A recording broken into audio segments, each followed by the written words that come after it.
what's up? Welcome back to another episode of the CEO Pulse podcast, where you get the real, the raw, and the might of entrepreneurship. Another special episode of the Mindset Monday series with my co-host. I don't know what that was. Justin Thorstad. The crowd goes wild. Hey, Justin. He's a man. If he can do it, no one can. Hey, Justin. Thank you, Raph. Cool. Appreciate that. Gio's losing his mind over there. Yeah. It was a long weekend. Sounds like it. So let's talk about taking the leap.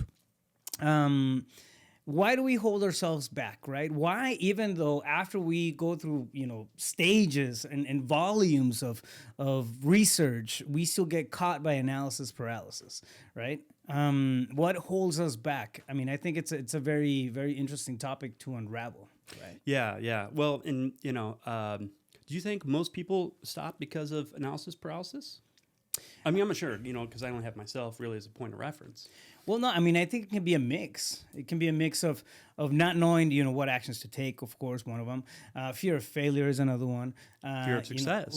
Fear of success, yeah. Sometimes, and it's crazy because I've caught myself procrastinating on stuff that I know it's like, no, that's an easy thing. It's going to work out. And then, a week goes by, 2 weeks go by, and I still haven't pulled the trigger on something that's relatively simple. Like, so what's that subconscious barrier that's holding us back at any point in time, right? Absolutely. Yeah, I mean, let's just break down some of those stumbling blocks. So, for me, I operate a little differently. However, there's been times in the past where I've been nervous or scared to kind of take that next step. Yeah. And, really, if you boil it down to the core truth, it's simply there's something about me, like an image I have of myself, who I think I am, who I think I'm not, what I'm worthy of, deserving, capable of creating. And if this end result of this thing launched, the business up and running, it's profitable, it's at market, or any dream or desire that someone's going for, there's something about that result that doesn't fit that self-image. Right. And so naturally we find ourselves doing something completely different other than our priority list of to-dos. I'm like, why the hell am I doing the dishes? You know what I mean? Type situation. Yeah. Or you're just checking emails and browsing at things you would normally never look at. Like, what's up with that? Yeah. And it's like, well, because the mind is so brilliant, its job is to keep you safe. It's designed for survival. And so that's scary. So we're going to divert attention elsewhere, right? And so the key is obviously just to be super mindful, self-aware of how I operate, why I operate that way, so that I have more awareness to catch myself when I'm off track. But fundamentally, there's a limiting belief that's been self-imposed. You can say, oh, no, my parents gave it to me. You adopted it, right? And the good news is if you adopted that limiting belief about yourself and what you're capable of, and so on and so forth, that's really great news. Honestly. You can adopt something else. Exactly, because look how successful you are at running that belief, and it drives behavior, producing results that you have, even the ones you say you don't like. And it's like, but your mind is 100% successful at that belief. So if you just swap that out and put something in, you'd have to replace it because there can be no void. You can just cut it out. Yeah, let me unpackage that. You the phrase that you use, I think is very powerful. Look at how successful you are at that belief, right? Mm-hmm. It doesn't mean that it's necessarily a good thing. Right, if your belief is, of lack of inadequacy, I'm not smart enough. Low sense of worth. I mean, we're gonna get really good at that belief. Totally. Right, and as a result, our environment is gonna manifest that. It's important to understand too that we can actually come in and then add different programming to our thought process. One of my all-time favorite books is Psycho-Cybernetics. Yeah. Maxwell Maltz. Yep. It's an incredible book, and it just really dissects the entire idea of self-image, right? It's also a very practical book in the sense that it gives you ways of dealing with that kind of stuff and improving your own self-image as you go through the process. So I highly, highly recommend it. If you haven't read it, it's the book that you need to read. It's in my top 5 for sure. Oh, absolutely, 100%. Yep. And it's not a doctor's in psychology. He was actually a plastic surgeon. Yeah, the guy was a plastic surgeon. He discovered this on accident. Yeah, it's really cool. Very interesting book. But it's all about self-image. It's about how do we see ourselves? How do we carry ourselves, right? That's the result of it. Well, in that self-image, what it does is Yeah. that those beliefs, it sets up like a lens, if you will, Yeah. in which we're able to perceive information, our reality, right? It's like, because we don't see things as it is. We see it as we are. Yeah. And people can argue that all day long, but I can give you some exercises and you'd be like, oh shit, it's true. And so what if you had a faulty lens and you just swap that out for something more productive Right. and in alignment with who you desire to be and what you want to create? Right. And it really is that simple. I didn't say easy, simple. Yeah. The process in of itself. And the really cool thing is, yes, you're going to be successful at that belief because that which you impress consistently must be expressed through the body, right? And so our realities are really just an outpicturing of that servo mechanism called the mind. So bringing it back to taking the leap, right? I mean, self-image is a big thing. And I like the fact that we started pulling on threads on that topic because, I mean, it's an incredibly important topic. It's one of the things that you must have awareness on, right? How do you see yourself? What's that internal conversation, the one that you keep having in your head, day in, day out. Yeah. When you wake up in the morning and you see yourself in the mirror, what are you telling that person, right? Like, what battle are you fighting with Same that person? thing you said there? yesterday. Yeah, exactly. But are we being proactive in terms of improvement and in terms of giving us the right conversations that are gonna push us forward, as opposed to staying stagnant or staying in that state of fear that freezes us from taking action going forward. So with that in mind, I don't know, give me maybe 2 or 3 things in your opinion. I'll dissect, mine too, on what holds people back from coming in and taking the leap. Sure. Towards And dreams. give us some context. Yeah. Yeah. So, for example, like the analysis paralysis people, right? Yeah. I feel very fortunate that I never suffered from that because my limiting belief was I'm not smart enough to figure it out. So since I can't sit here and strategize and put together some spreadsheets and forecasting and blah, blah, blah, like I'm just going to go get into action and figure it out. So that's been, it held me back in a way, but it also propelled me forward. Yeah. And so people with analysis paralysis, let's think about that. What they're really saying is when I have enough information to be comfortable, then I'm willing to move forward. But I have some questions about that because I mean, do you suffer from analysis paralysis at times, or had you in the past? Oh, I have in the past. Okay, yeah. perfect. And I learned to mitigate it really, and it was absolutely one of the things that came Well, through clearly, yeah. because of my need to be on point with stuff. Like, no, I want to have this shit dialed in before I launch, before I. Yeah, but why?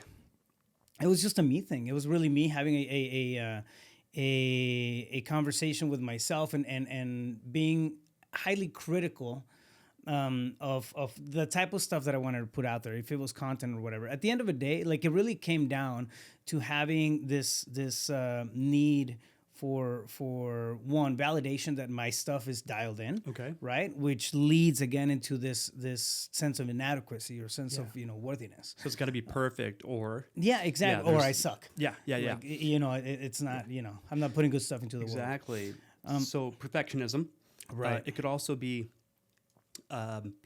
just that simple fact of like, I don't want to make a mistake. Yeah. Or as people say, I don't want to fail. Right? And so if it's not all dialed in and I don't know the 100 steps I got to take to get there, then I'm not going to get started because I'll fail if I don't know that. Yeah. And it's like both of those are just illusions because think about it. How do you know it's going to be perfect until you bring it to market and the consumer gives you feedback? How do you know what action steps to take? This is important towards, creating something you've never experienced before. So you're telling me, here I am, point A, this is where I am in my life, and I want to get to point B, which is this business or this thing, yeah? I've never experienced that before, so I don't have any information really about what it's going to take. This is my best guess, and I don't want to make a mistake. That's fascinating to me. Yeah. Like, you don't know what you don't know. It's How like can you possibly plan being predict for born anything? and walking right out of the womb. Yeah. it's not gonna happen. No. It's one of the books actually that kind of shifted my perspective on that. My alter ego is Leonardo da Vinci. or Ironman. I mean, take your pick depending on how many whiskeys I have on top of me. Yeah, sure. And, but At least we're raw and but real it's here. it's a book called How to Think Like Leonardo da Vinci. And it gives you 6 ways of like the way how he, I mean, just dissecting his notebooks and work through the years and whatnot. This is it's 6 things that he used to kind of keep in mind, or now they think that that's how he used to develop like that was his framework, right? His thinking framework. But anyways, one of them was build something up to like 80% and then roll it out. When I started, when I read that, like that made so much sense, because I was really good about conceptualizing something. Like, I don't know, if I have a business plan, if I have an idea or something, I'm going to conceptualize, the thing real quick. I'm going to start putting it together, nuts and bolts, and piece it out and get it to a point where it's launchable, right? And then where I realized that where I was getting bogged down was on the details, the fine tuning, the dialing it in, right? That process. And I was trying to do all that from a theoretical standpoint. Yeah. Then I would launch and I mean, I would find, I don't know, 100 bugs, with whatever the thing was. If it was a process in the business, like I would launch based on me thinking that it was going to be perfect and smooth, and it wasn't, like that. So what I started doing was build to, 75, 80%, where I feel like, okay, this thing's 75, 80% ready. Let's implement, like, let's roll it out. Because roll it out. We're not going to be able to. Yeah. Go ahead. Roll it out, and this is kind of like the nuts and bolts, right? Pragmatic advice, but roll it out to your audience, to your team, to whatever. If it's a product, roll it out. You're gonna get feedback on that, and then it's gonna come back to you. Now, when it comes back, the feedback comes back. Fix it. It's gonna be fixed to maybe, I don't know, 96%, or something like that. So and you're gonna roll it out. So it's improvement. never 100. Yeah, and it's never 100% because it's always thing changes. Things change all the time. Yeah. There's so many X everything factors in that, right? You roll out something and somebody sees that and is like, oh, I could do that and I could do it better. Yeah. Right. And so now you have competition, which means you need to evolve your process or product so it's always changing. And it becomes a lot easier to do it, right? Like once you have some context outside of yours, it's like, okay, cool. You start seeing things in a different light. Yeah. So that helped me with the whole, perfection thing. I like that. Yeah. 80%, because how do you know what 100% is until it's rolled out and the consumer gives you feedback on what they like, what they don't like, and how to improve it? Yeah. Right. Otherwise, if you think it's 100% and you roll it out and then it flops because they're like, there's no value here, the consumer, right? It's like, then what? You're going to take that personally? Yeah. And you spend all that time and energy and effort and resources to get it that far and then take it personal?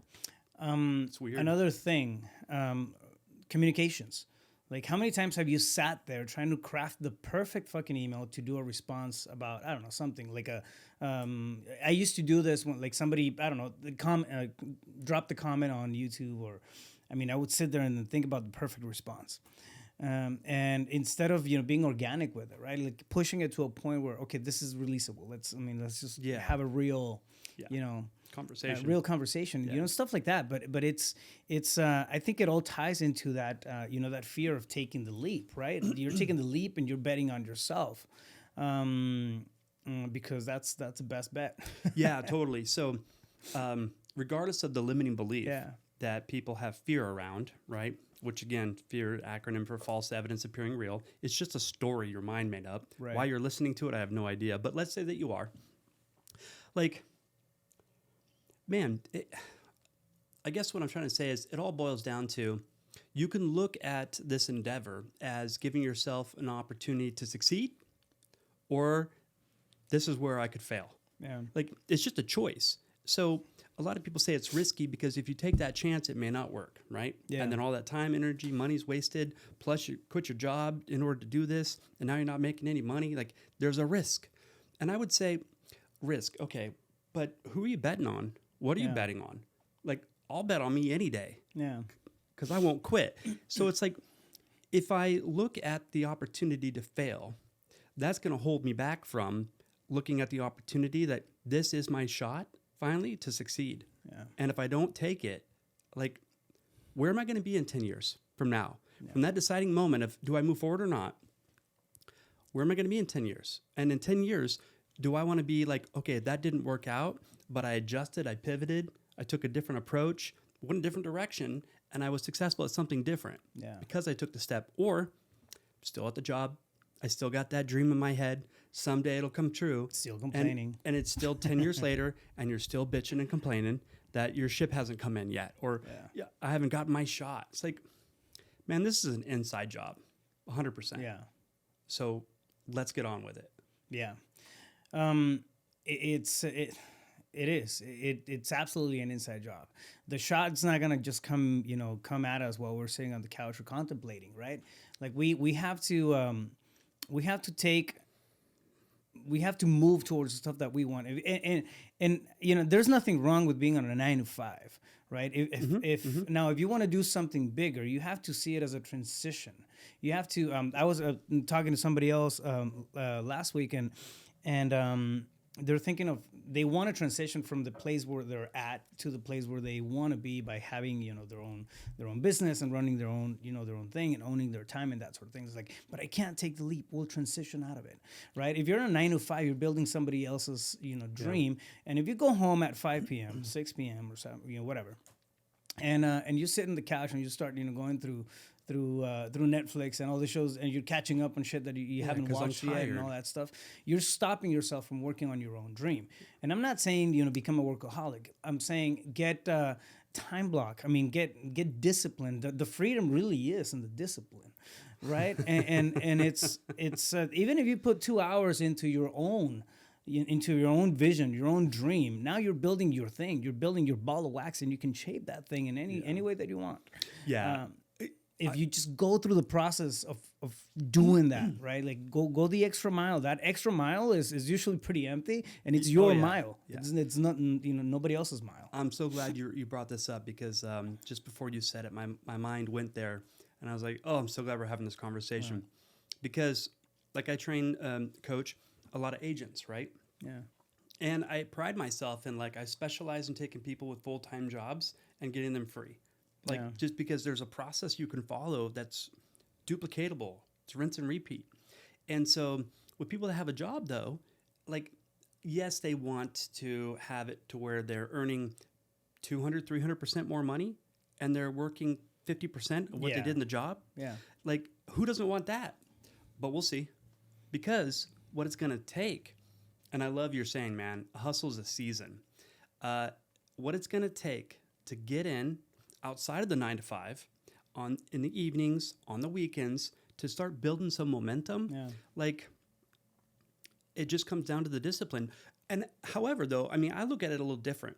Like, when I go to invest myself into a new startup, that's a whole nother topic. Man, I don't have to, like, discipline myself to do it. Because if I'm not excited about it, I'm not interested. Right? Yeah. So that's another tip I would say for people. Is like, why the hell are you doing this in the first place? Like, and can you do something to consistently remind you what your inspiration is? Yeah. What's your why? Like, why does this matter to you? Because I'll tell you what, like, if you start a company or any kind of business from scratch, we were talking about this earlier, the amount of time and energy that it takes to really start building some momentum, to get this thing where you can take your foot off the gas a little bit, it's insane. Yeah. It's so much. And if you don't absolutely love what you're doing, any rational person would quit. Yeah. Because it's just work, and it's a lot of work. Or it's a ton of play. Do you know what I mean? Like, I had a buddy this morning that sent me a message on IG, and he's like, yeah, but are you loving what you're doing? I said, well, the product in and of itself, not necessarily, but here's my why. These ancillary businesses are creating this symbiotic ecosystem where it all feeds itself. And in the process, my agents and the consumer win, which means I win. So we got a win-win-win going on here. Yeah. That I love. That I'm passionate about. Because that business is going to some other company that doesn't care about my people, doesn't care about the consumer, and they're driven by one thing and one thing only: profit. Yes, that's the essence of business, of course. However, if it's the number one priority, I don't want to do business with you, because there's no heart behind it. There's no soul. There's no cause behind it. And I suppose there doesn't need to be. But for me and how I operate, like, if I can't emotionally get behind a thing, I'm just not interested. I think it's important, right? Like, and it's also important to understand there's different stages. I mean, you're not in the transitioning phase anymore, right? You went through that when you were still, listing properties and doing, seller appointments and all that. Absolutely. Stuff. So you were transitioning from that space to building this other thing, this other operation that was really your vision. Yeah. So you had to do things there, right, to get through the trench work, right? The thing is not to get bogged down, not to stop while we're in the middle of that. So that's important, right? The second thing is I think you make a fine point on the idea of purpose. It's got to be fun. If it's fun, you're not going to play that much. I had a group of about 7 people that came by this morning at 11. A couple hours, they were flying through town, so they came in, stopped by real quick, and then took another flight to Vegas.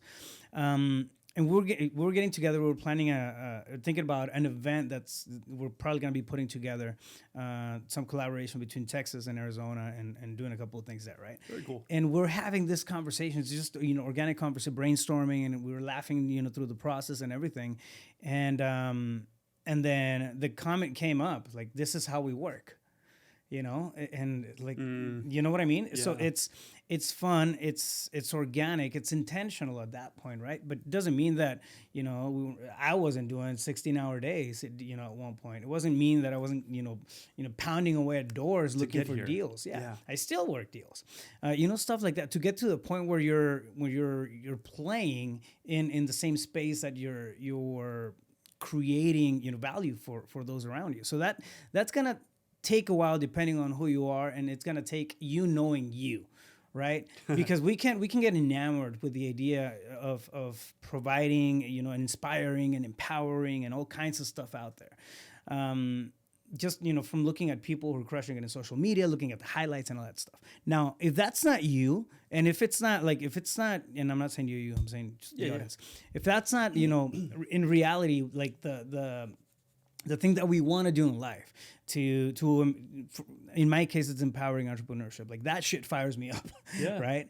But you can't necessarily borrow the passion from somebody else. You're gonna have to figure out who you are. Maybe empowering entrepreneurship doesn't mean squat to you, but you're a creator at heart, right? Yeah. Maybe art, maybe expression, maybe something else. Like you got to find out what yours is and roll with that for a while. It's gonna feel like you're kind of fine tuning this machine and going through the process of working out the kinks, and there's a lot of things moving. It's very dynamic, right? But when you get to the sweet spot, man, where you understand, you have a good grip on what your purpose is, and then the stuff around you, the projects start to connect to it.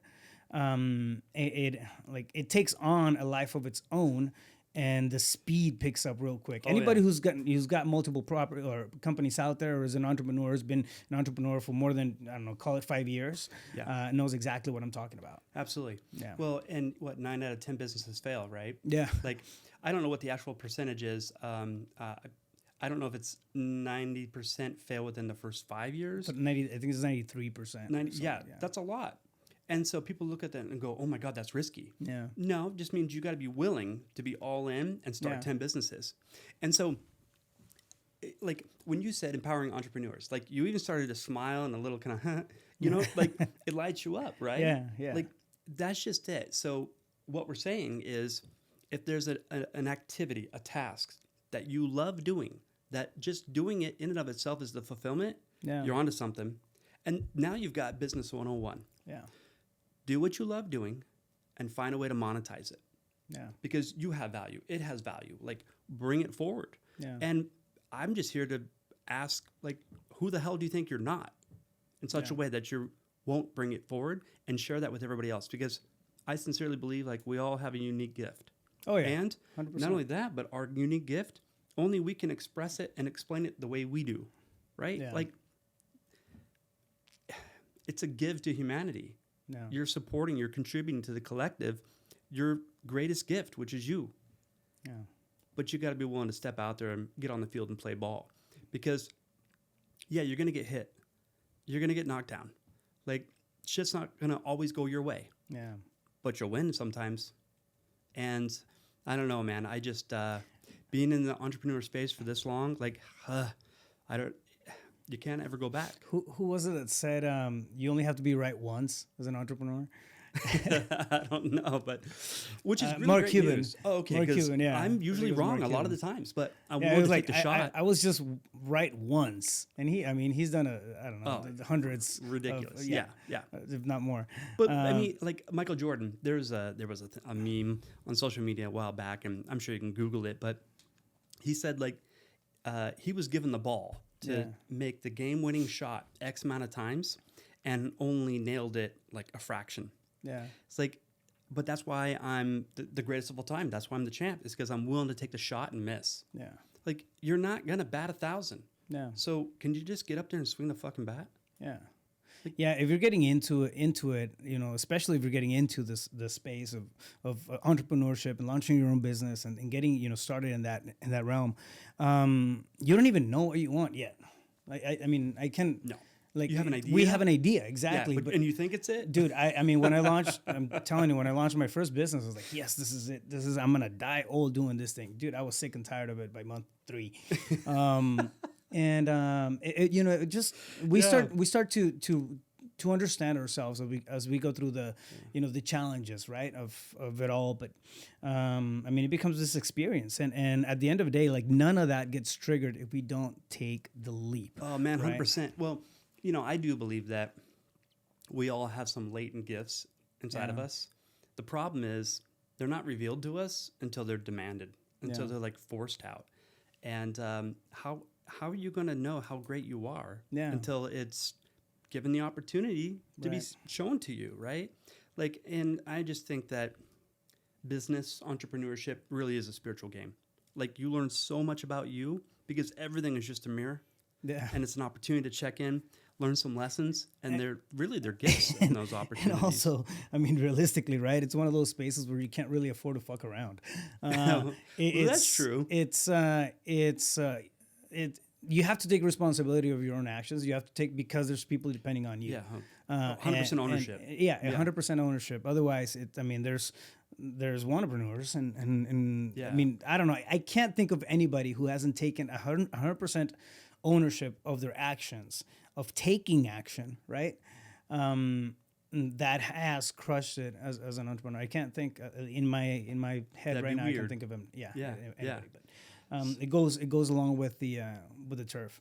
So if there's stuff holding you back, I mean, if you have this imagery of the person that you want to be within the next 10 years, the place that you want to be, the business that you want to be doing, the relationships that you want to be having, within the next 10 years, you have to take the leap. That's it. Otherwise, are you going to be sitting on the same cubicle? Are you going to be sitting on the same desk? Are you going to be driving the same route? Are you going to be, living in the same neighborhood, over and over? And if you're happy and blissed, by your current state, bullshit. Beautiful. Bullshit. I'll be the devil's advocate, right?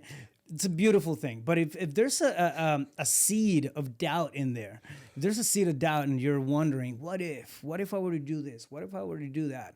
I'm going to tell you one thing. Like, time flies. Oh. Time goes by. Dude, it's already mid-February. So quick. Like, what happened? It's exactly. Yeah, every year goes a little faster. I mean, and you're going to find yourself wondering the same questions, 5 years down the road. Nothing changes if you don't change. Nothing moves if you don't move. So I'm going to qualify my bullshit statement. So a couple things, like what you said about that sounded like you needed validation. No, I just want to support everyone hearing or watching this. Is that if you focus on where you could be and how you could win in 10 years, or you focus on, why it won't work, and so you sit still and do nothing. Yeah. You got to just realize whatever way you decide, your mind must be right. It must. Yeah. Because your survival depends on it. And in that limbic part of the brain, right? Like it's just going to happen if you're not willing to quit. But not getting started because you're focusing on what can go wrong is failure. Yeah. It's not even getting started. The bullshit thing was, okay, hey, if you're happy with your 9 to 5 and da-da-da, it's like, you mean if you're comfortable with that shit?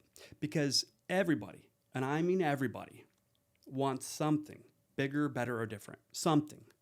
And I think that's just because like our soul is always for expansion and fuller expression. Yeah. And so there's something everybody wants that's bigger, better, or different. Yeah. And it doesn't exist where you are with what you're doing right now. Because if it did, like your little bubble of comfort, you'd already have it. It exists typically out here. And you got to stretch yourself to engulf that. Yeah. Like, and how wonderful is that? Because now a bigger, better version of you is coming forward like with everything you're doing and everywhere you're going and everybody you're talking to. Yeah. Like, what do you really got to lose? Yeah. Like, well, I'd say if you don't get started, what you have to lose is everything. Your dreams, everything. You lose if you don't get started. If you don't just take that step. If you don't resource yourself. If you realize that success in this endeavor doesn't mean that I'm worthy. Like my worthiness isn't on trial here. I'm just going forward because I'm passionate about what I do and how I do it. And man, I'm bringing value to everybody. Yeah. One of my favorite authors too, Gino Wickman, he wrote Traction.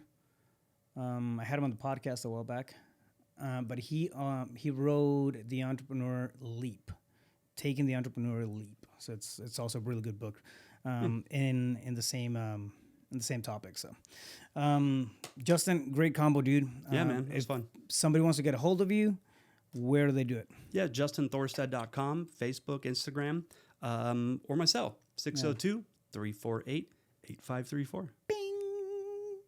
I'm gonna come up with one of, like, you remember the little songs that they used to do on the infomercials, like when they were giving out the no, never mind. Like a little ditty? Yeah, something like that. I don't know. I'll make it spiffy. That's cool, man. Yeah. Run with it. So, fam, ask yourself the question. If you feel stuck, if you feel like you should be moving forward and you're not, and you're finding excuses left and right, because let's be real, there are excuses. Ask yourself the question, where do you want to be in 10 years, right? What's really holding you back? How perfect does your shit have to be rolled out there? Build it up to 80%, then, see what happens. Yeah. Throw some spaghetti on the wall, I think is one of my favorite analogies. If you have multiple ideas out there, throw some spaghetti on the wall, see what sticks and roll with that, right? Create some discipline in your daily activities. If you have a 9 to 5, you can still carve out 2 or 3 hours out of the day. I guarantee you, wake up, earlier. Oh, well, I'm going to be tired and whatnot. I don't know. Eat healthier so you have more energy. Yeah. Go to the gym and work out so you have more energy. Redirect how you spend that time. Exactly. So we can always channel certain things in our lives to improve that lifestyle, right? However, if you're looking for a reason why not to, you're gonna find that too. So keep that in mind. Leave the bullshit aside. Take the leap on your dreams. Bet on yourself. You are your best bet. So, with that being said, fam, love you all. Stay focused. You got this. Let's go.